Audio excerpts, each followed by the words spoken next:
So this is the Aprilia Shiver 900. Let's find out how it is.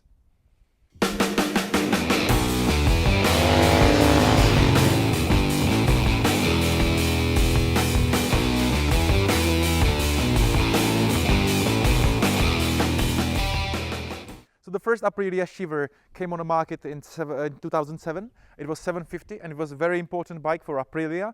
It was one of the first bikes with the electronic throttle and full maps, so it was very advanced by technology point of view.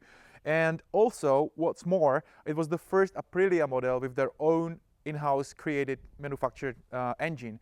Before that, they used the whole engines or the parts from Rotax and Suzuki, so this was very important for the Aprilia. When we look at the comparison between 750 and 900, first of all, the engine was stroked to 900, but the power, the maximum power stays the same, about 95 horsepower. But of course, there is a big advantage in torque. There are new exhaust, new very good TFT display, 4.3 inches, and loads of other changes in design and engine, gearbox, clutch, etc. When we look at the design, I have to say this is very different than the competitors, such as the main competitors are surely MT-09 Yamaha and Kawasaki Z900. And this is very good, this is very good situation on the market because you can really choose what do you like. If you like the Japanese perfection, and in some cases really like futuristic design of MT-10 maybe or MT-09, you can get it. But if you are kind of more like the Italian, this is probably a good bike for you. I really like and enjoy the red, painted cylinder head covers together with the trellis frame and the rear shock. This really looks extravagant and special. So the engine, it's a V-twin 90-degree with the 90-degree angle. It's I think 896 cc. So it was stroked, and the maximum power stays almost the same, about 95 horsepower in about 7,750 RPM, I think. But so the biggest advantage of this 2017 and 18 model is the higher torque, and it really has 90 Newton meters of torque in about 6.5 thousand RPM, and that's really cool, I have to say. We will see it when you ride, but if you look at the chart, you really see how it's proved. Like it's starting to grow about 5.7 thousand RPM, and there is a really nice peak of torque about in this 6 or 6.5 thousand RPM. And the torque, of course, is connected with the power. So it stays the same. That this engine, the biggest, the strongest side of this engine is the middle RPM range. And as you will probably see when I ride, it's probably the most important RPM range. So this is really nice. Also a little bit controversial because I think most of people don't choose this bike because the competitors are stronger. But I still think that 95 horsepower is the ideal amount of the power of the motorcycle, and it's also very good because you can get it also in A2 riding license with 35 kilowatts. I even tested this bike with 35 kilowatts, and so if you want me to tell you more information about it, you can ask me. Wheels, this is very important. They are completely taken from 210 V4. So these are really modern and lightweight wheels, and if you compare it with the Shiver 750, we lost about, I think, almost 1 kilogram in the front and about 1.3 in the rear wheel, and that's kind of a nice. It's unsprung mass, so this is also very beneficial for controlling and riding the motorcycle. So this is really nice. Brakes, they look like Brembo. They are not Brembo. The motorcycle is still it's not that expensive, so there are not that high-end components, but I have to say they are readily mounted, 320 millimeters, the front dual disc, 4-piston of course, and they work very nice, but let's wait for a ride. We have 1-piston caliper in the back. They're all in gold, and I think that's really nice from the design point of view. We see the big differences in suspension if we compare it with 750. So now it's adjustable, not fully, but you can do the preload and damping. So in the front we have a Kayaba 41 millimeters inverted fork. So it's kind of a like middle. It's not anything super extraordinary or super luxury, but it's kind of a normal normal unit. And in the rear we have Sachs, which is very good supplier or fun manufacturer, very quality. This asymmetrically, hold it shock by Sachs, and again a dumping and preload. I really like the dash, because this is also from the 210 V4. It has really good contrast. Actually, it adjusts, by the conditions. So this is really good. It's really fast. It has a lot of functions. It shows. It has a full maps, of course, 3 of them. We have here a traction control, 4 including the off, ABS, which you can turn it off, and also Aprilia multimedia platform, so you can connect it with your phone and see a load of data on your phone. Unfortunately, I struggled with connecting and pairing my iPhone with the Aprilia, but I didn't try maybe hard. I just tried 15 minutes and I didn't find a way. So, but to be honest, I don't have a manual for this bike, so I don't know the proper way. But overall, it's very well equipped, and probably we should ride and see how it is. So I'm now sitting on the Aprilia Shiver 900, and it's a pleasure to ride it today because the weather is beautiful in the Czech Republic, fortunately, and that's great. So my first impression from the Aprilia is that it is very stable, kind of a solidly manufactured motorcycle, like the solidity, and you really feel that it's very robust, and it's very difficult to describe, but we agreed on it with my friend Ondřej from Gran Canaria. We already rode this motorcycle 3 months ago, and kind of when you hold the grips, you really feel that it's kind of a, it's really robust, and like everything is on its place, and you see no strange movements, no shaking of anything. It's very good. It's also supported by kind of a sporty stiffness of the suspension, which we get to the point later, and also by some details such as this very good display, which is the leading, the best which Aprilia right now has. It's a 4.3 TFT display from Aprilia 210 V4, and why I think it's like kind of, it creates this feeling because you can see how fast it reacts. It doesn't have any latency whatsoever, so any millisecond it's just very, very fast, and you just feel that the motorcycle is there with you in the reality in the current second, and that's very important for me, for my feelings. Now a little enduro. Yeah, speaking of suspension, it's really sporty stiff, and it's not that bad. It's not anything, like super extraordinary, but we have a bad quality roads in the Czech Republic in general, so here it can be a reason to not buy.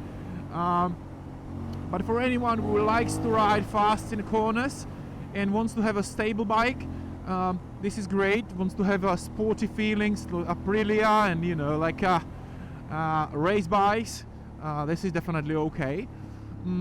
Of course, it's like you can set it up like a preload and rebound, and I try to work on it a little bit, but I just, my opinion is that it always stays quite hard because it's just Italian bike, and so I don't think it's a problem. You have to have a good asphalt.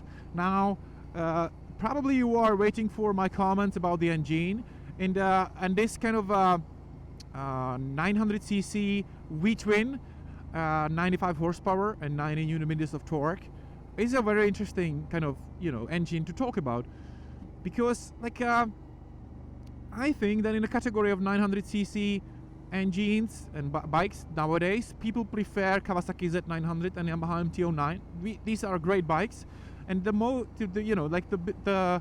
most probable reason is that they just have 20 or 30 horsepower more, 20 in the case of Yamaha and 30 in the case of Kawasaki, and it's just, for me, it's kind of a very, very interesting topic, because I think for 95% of people, very it depends, because like I'm taking like Europe for example, I think 95%, I think for them 100 horsepower is just enough, to enjoy the bike, to enjoy kind of a sporty mood, to do some wheelies if you want, to do nice weekend road, enjoy the nature, enjoy the bike, enjoy the get some adrenaline. I think 100 horsepower is just enough. I own the XSR, and sometimes it's just not pleasant. It's just not, you know, that friendly. I sometimes, oh, I don't need such a, you know, such a portion. And so, and what is more, like here, the strongest, you know, range of RPM or strongest side of this engine is the middle RPM range, about like 5 to 7,000 RPM. And if you think twice, you will realize that kind of you spend most of the time on the bike in this RPM section. Okay, if you are a superbike fan and you only ride 200 plus, I don't know if it will last, you know, forever, you know, this kind of style of riding, but for normal riders, this is the thing, you know. And if you have the big V-twin with all the torque and all the power from the ground, then, you know, it disappears very quickly, and the maybe overtaking, it's not that easy as on this one. And the same time with the high revving engines, you know, you have to wait and gear down to have the power. But here you have it immediately, almost any time, because you usually are cruising around 5 or 6,000 RPM. Not now, because the tarmac now is broken, so I have to go slow and I'm in the village. But so the engine has the motorcycle has a really interesting advantage and really interesting competitive advantage. It's very different in the sound than the Yamaha and Kawasaki. So let's hear this one.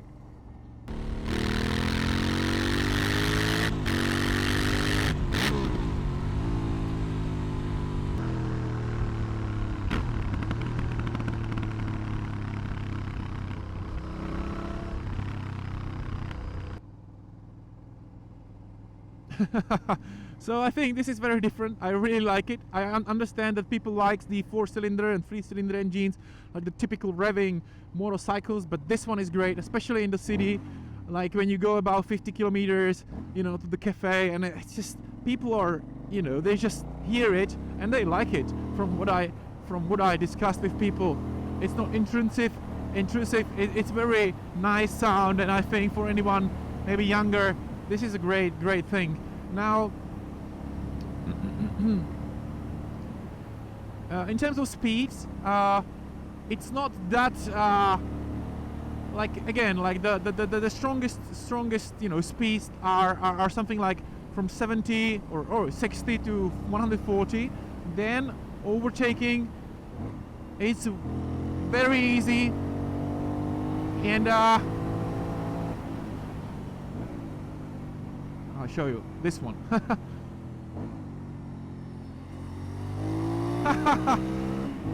Woo! The corners, that's the place for this bike. Because of the great suspension and the engine, always you have the torque, so corners is great.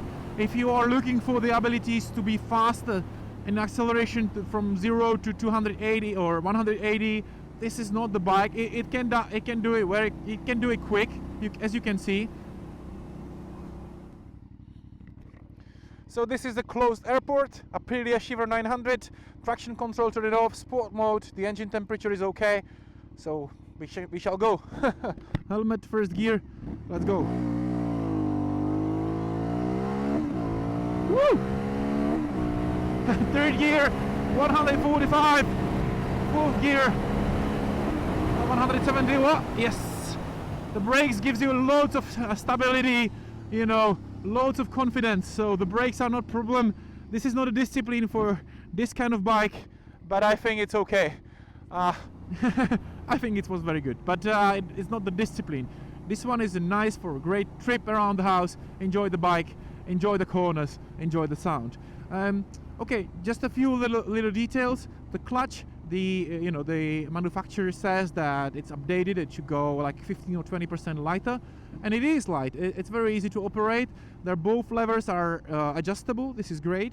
I still like the display I told you, and then you can turn off the ABS and you can set it up your traction control in 4 points, and including the turn it off, and that's nice. I always use the traction control one, because the third one is too intrusive, too offensively, talking you to the riding, and turn it off. It's kind of, I don't know, I have this bike just for 4 days, and I'm not that used to it. So rather keeping it one. You have 3 riding modes: sport, touring, and on the rain. And on the rain you have about 70 horsepower, so there is less. And on the sport you have the full package of together with the touring of 95 horsepower. And I most of the time stay on a sport. The reaction is more aggressive, that's true, but for me, kind of personally, it's not that a big difference, and I just even cruise on the sport. That's fine. The position of the position of the rider is good, although despite my kind of height and weight, like 193 centimeters and 113 kilos, I can ride a motorcycle. I can imagine to buy it. This is not a problem. The comfort for 1 or 2 days trips is okay, so that shouldn't be a problem. Mirrors fine, no complaints whatsoever. So yeah, so that's it, I think. So I finished my 5 days with the Aprilia Shiver, and I think it's a little bit undervalued motorcycle because okay, but next to Yamaha MT-09 or Kawasaki Z900, this is 20 or 30 horsepower slower motorcycle, but I think for 95% of people this is enough, especially in the speeds from 60 to 140 kilometers per hour. It accelerates very quickly, and it's really nice, surrounded by the very good sound. If you add like a state-of-the-art display, which I think is really good, great brakes, absolutely above the standards, and this V-twin, I think this is really good offer. Thank you very much for watching. Bye.